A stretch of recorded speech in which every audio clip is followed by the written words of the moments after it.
It's a train station in Kingsport.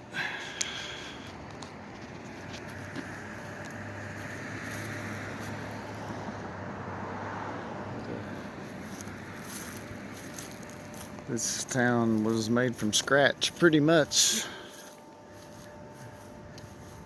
About 1917 was chartered. Kingsport was known as the model city of the South. The way it was built, it was a different kind of city government used. It was the layout, everything about it was unique. Actually, 2017 had its 100th anniversary. This year is its 200th anniversary. Figure that one out. In 5 years. It's had two charters. First one was in 1822. Then it all fell apart around the Civil War, and then restarted in 1917. And they laid the whole city out. It's called the model city. It has what's called Church Circle. Everything branches off from that. But this is a train station. It's pretty neat. Been up in that clock tower. Got one mechanism, runs all 4 clocks.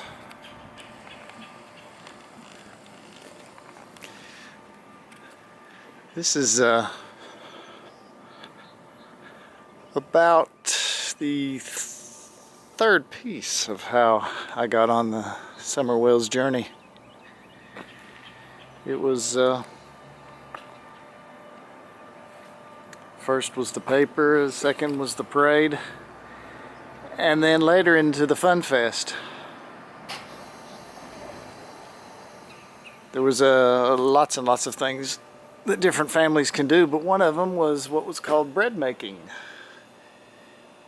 You could learn how to make bread, and it was going to be at the Seventh-day Adventist Church.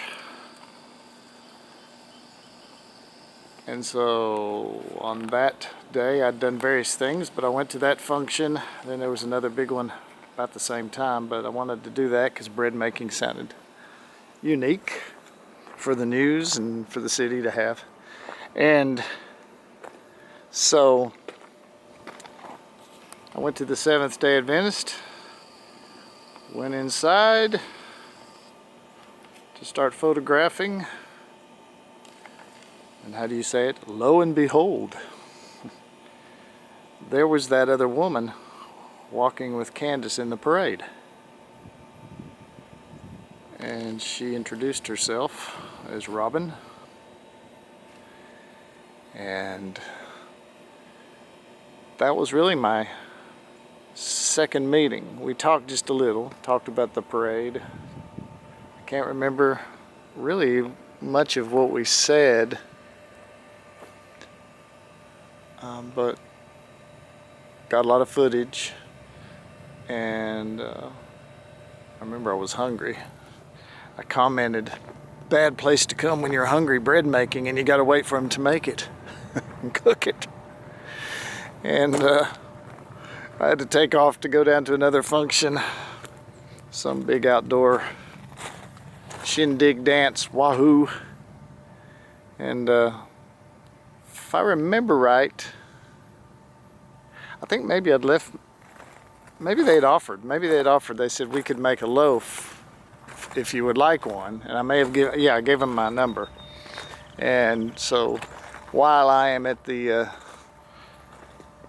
shindig, and it was a big outdoors thing, I did get a text that said, got some bread ready. We're getting ready to leave here. I can drop it off somewhere. And I thought, well, that's like kind beyond measure. And it was actually Robin that texted. And I thought, well, gosh, if they're going out of the way to make me a bread, I should at least go by and pick it up. So headed that way, and got there just in the nick of time. They were just finishing up in the kitchen cleaning, and Robin, another lady, children, they had made a plate of this bread already buttered and warmed and cut, and it was like, oh yeah. So they had a little drive-in window like at the church, so I was outside. So they opened up the window, and I got to enjoy a little bread snack, and real nice people. They all seemed very nice there. Everybody I've met at that church seems very nice. And then they gave me my loaf of bread, and I headed on back. Finished up what I was doing, and I mean, it was pretty late by then in the evening, and pretty well that ended the day with that nice treat. And that's how I met Robin the second time. I'd been in that church once before, years ago. I went for something. They were having some interesting seminar or something, and that was a long time ago. So this is the first time I'd been back up there,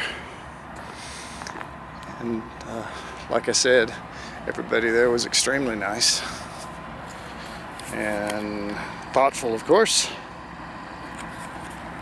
So when I forgot her name, I would just call her the bread lady. So for a long time, she was the bread lady, or not a long time, until I finally remembered, oh, it's Robin, but the bread lady.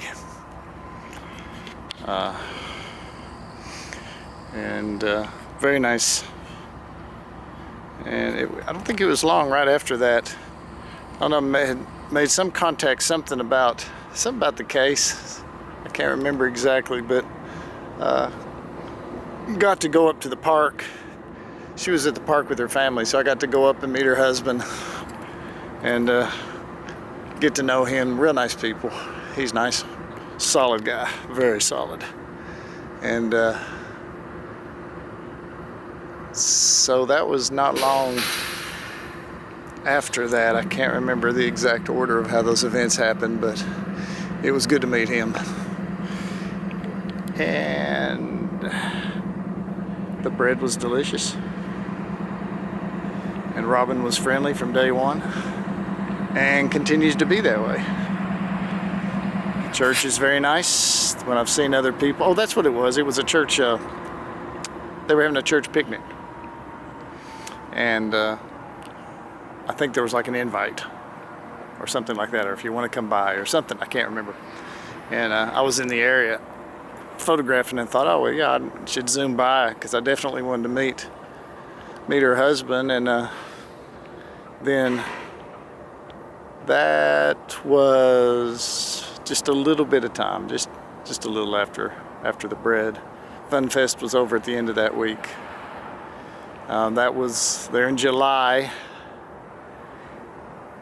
and that is around the time I started listening to, I think I came across the YouTube.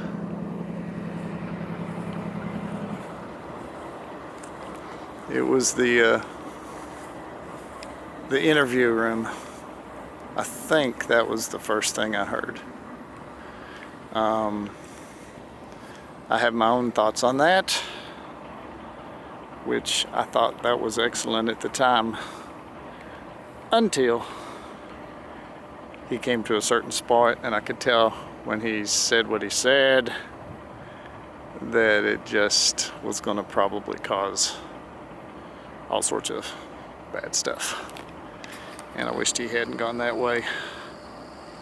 But other than that, the interviews were both very good and very helpful to be able to get to see Candace, get to hear, listen to her, see the home.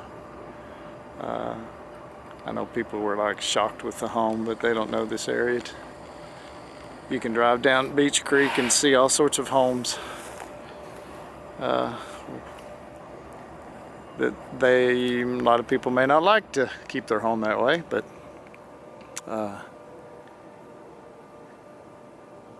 that wasn't really the point to me. When I saw it, it was like, you know, that didn't bother me.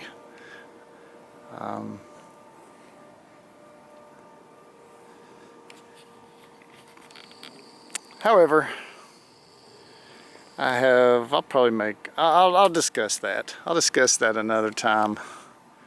I'll just put it this way. Sometimes somebody has a skill set that's not made to be used publicly. And when it's used publicly, its flaws show real fast of why it was never made to be a public skill set. It was always made to be a private skill set. But there's learning curves. Unfortunately, a lot of people got hurt in this certain learning curve. And it continues to resonate. So, it was the news. It was the parade. And it was making bread. And meeting Robin. Meeting her family, meeting her church family. So these were the initial pieces that were slowly drawing me closer to this whole case and this situation. It had already touched my heart just watching the banner in the parade.